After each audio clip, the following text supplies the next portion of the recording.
Majre, Maja, zdravo.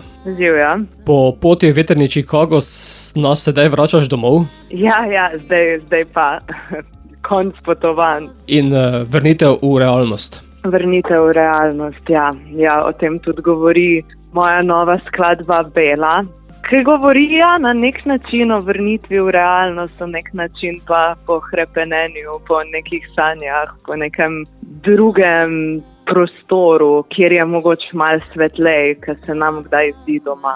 Je potem to bolj psihološka skladba? Ja, nekako je, se tudi bolj ujema z neko mojo izobrazbo, ampak tudi s tem nekim načinom razmišljanja. No. Se mi je zdelo, da mora biti ta nekako malo bolj globoka. Si kdaj razmišljala, ali bo naslov pesmi Bela ali črna?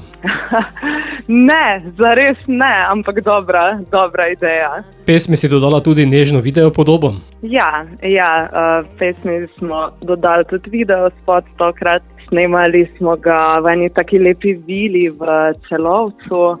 Je pa tudi tak nekako kako bi rekla, neka ideja je pričarati nek most med resničnostjo pa nekimi sanjami, kot sem rekla že prej, in to se tudi v videu kaže v nekih podobah, ki si pač na neki lokaciji, naprimer tam je neka scena, ki se premikam po kavču, potem pa so neke druge podobe v smislu sanj, pa je megla in neke take zvezdice, ki se lesketajo. Da je nekako dobro izpadlo, no. Ker je vse povezano z Belo.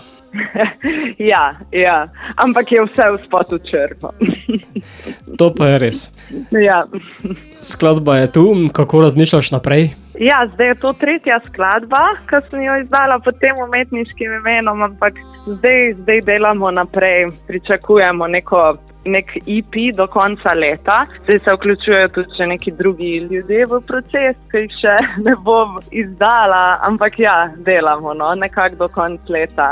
Je cilj dati ven nekaj malo večjega in potem tudi začeti to predstavljati po odrih. Skladbo bova sedaj tudi zapeljala med poslušalce, zato Majre, bo belo?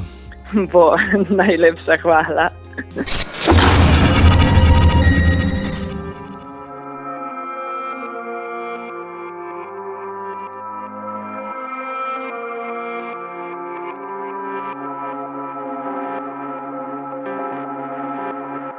Bela, rjuha v temi me pokriva, ko zapremo